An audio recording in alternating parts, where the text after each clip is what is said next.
ಹಿಂದೂ ಪುರಾಣಗಳಲ್ಲಿ ಆತನನ್ನು ನಾವು ದುಷ್ಟ ಅಂತ ಕರಿತೀವಿ, 10 ತಲೆಯ ರಾಕ್ಷಸ ಅಂತ ಕರಿತೀವಿ. ಸೀತಾಮಾತೆಗೆ ಬಹಳಷ್ಟು ನೋವನ್ನು ಕೊಟ್ಟವ ಅಂತ ಹೇಳ್ತೀವಿ. ರಾಮನಿಂದ ಕೊಲ್ಲಲ್ಪಟ್ಟವ ಅಂತ ಹೇಳ್ತೀವಿ. ಅವನೇ ರಾವಣ.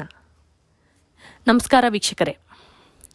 ಸಾಮಾನ್ಯವಾಗಿ ನಾವು ರಾವಣನನ್ನು ಒಬ್ಬ ರಾಕ್ಷಸ ಅಂತ ಮಾತ್ರ ನೋಡಿದ್ದೀವಿ. In other face he was a extremely knowledgeable person in various field. ಹೌದು, ರಾವಣ ಒಬ್ಬ ಮಹಾ ವಿದ್ವಾಂಸ. ಅವನಿಗೆ ಗೊತ್ತಿರೋದಂಥ ವಿದ್ಯೆನೇ ಇಲ್ಲ ಅಂತ ಹೇಳ್ಬೋದು. ರಾವಣ ಒಬ್ಬ ಎಕ್ಸ್ಪರ್ಟ್ ಆಯುರ್ವೇದಿಕ್ ಡಾಕ್ಟರ್ ಹಾಗೂ ವೆರಿ ಗುಡ್ ಪೀಡಿಯಾಟ್ರಿಷಿಯನ್ ಕೂಡ. ರಾವಣನಿಗೆ ಆಯುರ್ವೇದದಲ್ಲಿ ಬಹಳಷ್ಟು ಆಸಕ್ತಿ ಇತ್ತು. ಹಾಗಾಗಿ ಹಲವಾರು ಸಂಶೋಧನೆಗಳನ್ನು ಮಾಡಿದ್ರು.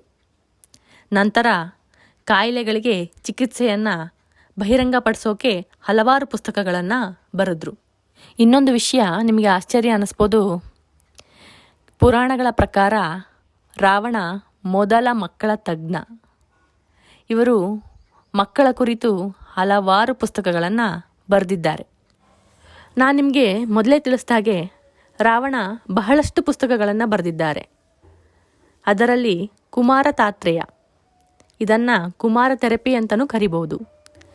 ಈ ಪುಸ್ತಕದಲ್ಲಿ ಮಹಿಳೆಯ ಗರ್ಭಾವಸ್ಥೆ ಮತ್ತು ಮಕ್ಕಳ ಆರೋಗ್ಯದ ಬಗ್ಗೆ ಸಂಪೂರ್ಣ ಮಾಹಿತಿಯನ್ನು ನೀಡಿದ್ದಾರೆ. ಈ ಪುಸ್ತಕದಲ್ಲಿ ಮಾತೃತ್ವ ಹಾಗೂ ಪೀಡಿಯಾಟ್ರಿಕ್ಸ್ಗೆ ಸಂಬಂಧಿಸಿದಂತೆ 100ಕ್ಕೂ ಹೆಚ್ಚು ಕಾಯಿಲೆಗಳಿಗೆ ಕಾರಣ, ಲಕ್ಷಣ ಹಾಗೂ ಚಿಕಿತ್ಸೆಯ ವಿವರವನ್ನು ಬರೆದಿದ್ರಂತೆ. ಈ ಪುಸ್ತಕವನ್ನು ರಾವಣ ತನ್ನ ಗರ್ಭಿಣಿ ಪತ್ನಿ ಮಂಡೋದರಿಯ ಕೋರಿಕೆ ಮೇರೆಗೆ ಈ ಪುಸ್ತಕವನ್ನು ಬರೆದ್ರಂತೆ. ರಾವಣನ ಇನ್ನೊಂದು ಪುಸ್ತಕದ ಹೆಸರು ಅರ್ಕಶಾಸ್ತ್ರ. ಈ ಪುಸ್ತಕದಲ್ಲಿ ಗಿಡಮೂಲಿಕೆಗಳ ಬಳಕೆ, ಡೋಸೇಜ್ ಹಾಗೂ ಕಾಂಪ್ಲೆಕ್ಸ್ ಡಿಸೀಸ್ಗಳಿಗೆ ಚಿಕಿತ್ಸೆ ಹೇಗೆ ನೀಡೋದು ಅನ್ನೋದನ್ನು ಸಂಪೂರ್ಣ ವಿವರವನ್ನು ನೀಡಿದ್ದಾರೆ. ರಾವಣನ ಮತ್ತೊಂದು ಅಮೂಲ್ಯವಾದ ಪುಸ್ತಕ ನಾಡಿ ಪರೀಕ್ಷೆಯ ಬಗ್ಗೆ. ಹಾಗೆ ಮತ್ತೊಂದು ಪುಸ್ತಕ ವಾಟಿಕ ಪ್ರಕರಣ. ಇದು ಕಷಾಯ ಸಂಬಂಧಿತ ಪುಸ್ತಕ. ಹೀಗೆ ಹಲವಾರು ಪುಸ್ತಕಗಳನ್ನು ರಾವಣ ಬರೆದಿದ್ದಾರೆ. ರಾವಣ ಸಿಂಧೂರಂ ಔಷಧಿಯ ಸಂಸ್ಥಾಪಕ. ಈ ಔಷಧಿಯ ಮೂಲಕ ಗಾಯಗಳನ್ನು ತಕ್ಷಣವೇ ಗುಣಪಡಿಸ್ತಿದ್ರಂತೆ Ravana. Ravana was a bright doctor, psychologist and the medical council chairman. ನಂಬಲಿಕ್ಕೆ ಕಷ್ಟ ಆಗುತ್ತೆ, ಆದರೆ ಸತ್ಯ.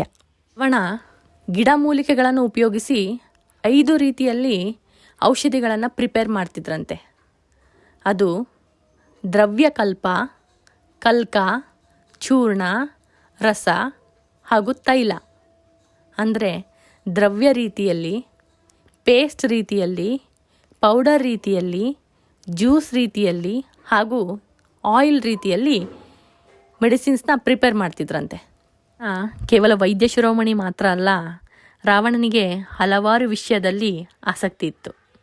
ಅದರಲ್ಲಿ ರಸವಿದ್ಯೆ, ಜ್ಯೋತಿಷ್ಯ, ಖಗೋಳಶಾಸ್ತ್ರ, ಅಡುಗೆ, ಸಂಗೀತ ಹೀಗೆ ಹಲವಾರು ವಿಷಯದಲ್ಲಿ ಮಾಸ್ಟರ್ ಆಗಿದ್ದ.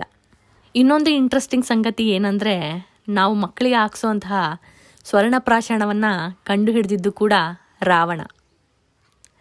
ರಾವಣನಿಗೆ ವಿವಿಧ ಗಿಡಮೂಲಿಕೆಗಳನ್ನು ಬಳಕೆ ಹೇಗೆ ಮಾಡೋದು ಅನ್ನೋದು ಚೆನ್ನಾಗಿ ಗೊತ್ತಿತ್ತು. ಬಹುಶಃ ಆರೋಗ್ಯಕರವಾದ ಹಾಗೂ ಬಲವಾದ ಬಾಲ್ಯವನ್ನು ನಿರ್ಮಿಸೋದೇ ರಾವಣನ ಉದ್ದೇಶವಾಗಿತ್ತು. ರಾವಣ ಗಿಡಮೂಲಿಕೆಗಳನ್ನು ಹೊರತೆಗೆಯೋಕೆ ಅಂತಾನೆ ಒಂದು ನವೀನವಾದ ಮಾರ್ಗವನ್ನು ಕಂಡುಹಿಡಿತಾನೆ. ಅವನು ವಿವಿಧ ಗಿಡಮೂಲಿಕೆಗಳನ್ನು ದ್ರವದಲ್ಲಿ ನೆನೆಸಿಡ್ತಾನೆ. ಸಾಮಾನ್ಯವಾಗಿ ನಾವು ತರಕಾರಿಗಳನ್ನು ಬೇಯಿಸಿದಾಗ ಅದರಲ್ಲಿರುವಂತಹ ಪೋಷಕಾಂಶಗಳು ಹಾವಿಯಾಗೋಗ್ತವೆ. ಈ ರೀತಿ ಆಗಬಾರ್ದು ಅಂತಲೇ ರಾವಣ ಪೋಷಕಾಂಶ ಇರುವಂತಹ ಗಿಡಮೂಲಿಕೆಗಳನ್ನು ಡಿಸ್ಟಿಲೇಷನ್ ಚೇಂಬರ್ ಮೆಥಡ್ನಲ್ಲಿ ಕೂಡಿಡ್ತಾನೆ. ಈ ರೀತಿ ಮಾಡೋದ್ರಿಂದ ಹನಿಗಳು ಸಂಪೂರ್ಣ ಕಚ್ಚಾ ಗಿಡಮೂಲಿಕೆಗಳು ಪ್ರಮುಖ ಪೋಷಣೆಯನ್ನು ಹೊಂದಿರುತ್ತೆ. ಹಸಿ ಗಿಡಮೂಲಿಕೆಗಳನ್ನು ತಗೊಳ್ಳೋದಕ್ಕಿಂತ ಈ ಹನಿಗಳು ಅದರಷ್ಟೇ ಕೆಲಸವನ್ನು ಮಾಡುತ್ತೆ. ಈ ಸಂಗ್ರಹಿಸಿದ ಹನಿಗಳನ್ನು ಅರ್ಕ ಅಂತ ಕರೀತಾರೆ. ಅದರಲ್ಲಿ ಬಳಸುವಂತಹ ವಾದ್ಯಗಳನ್ನು ಅರ್ಕ ಯಂತ್ರ ಅಂತ ಕರೀತಾರೆ. ಈ ರೀತಿಯಾಗಿ ಸ್ವರ್ಣಪ್ರಾಶನವನ್ನು ಸಂಗ್ರಹಿಸುವ ಶಕ್ತಿ, ಸ್ಮರಣಾಶಕ್ತಿ ಹಾಗೂ ಬುದ್ಧಿಶಕ್ತಿಯನ್ನು ಚುರುಕುಗೊಳಿಸೋಕ್ಕಾಗಿ ಬಳಸಲಾಗುತ್ತದೆ. ಹಾಗೆ ಬುದ್ಧಿಮಾಂದ್ಯತೆ, ಮಾತಿನಲ್ಲಿ ಅಸ್ವಸ್ಥತೆ ಹಾಗೂ ಹುಚ್ಚುತನ ಹೀಗೆ ಹಲವಾರು ಚಿಕಿತ್ಸೆಗಳಿಗೆ ಬಳಸಲಾಗುತ್ತದೆ. ಈ ರೀತಿಯಾಗಿ ಒಂದು ನಾಣ್ಯಕ್ಕೆ ಎರಡು ಮುಖವಿದ್ದಂತೆ ರಾವಣನಿಗೂ ಒಳ್ಳೆ ಗುಣ ಇತ್ತು ಅನ್ನೋದಕ್ಕೆ ಈ ಕತೆ ಸಾಕ್ಷಿ. ರಾವಣ ಕೇವಲ ದುಷ್ಟನಲ್ಲ, ಕೇವಲ ರಾಕ್ಷಸನಲ್ಲ, ಅವನೊಬ್ಬ ಅದ್ಭುತ ವೈದ್ಯ ಕೂಡ. ಈ ಕತೆ ನಿಮಗೆ ಇಷ್ಟ ಆಗಿದ್ದರೆ ಲೈಕ್ ಮಾಡಿ, ಶೇರ್ ಮಾಡಿ, ಸಬ್ಸ್ಕ್ರೈಬ್ ಮಾಡಿ. Thank you.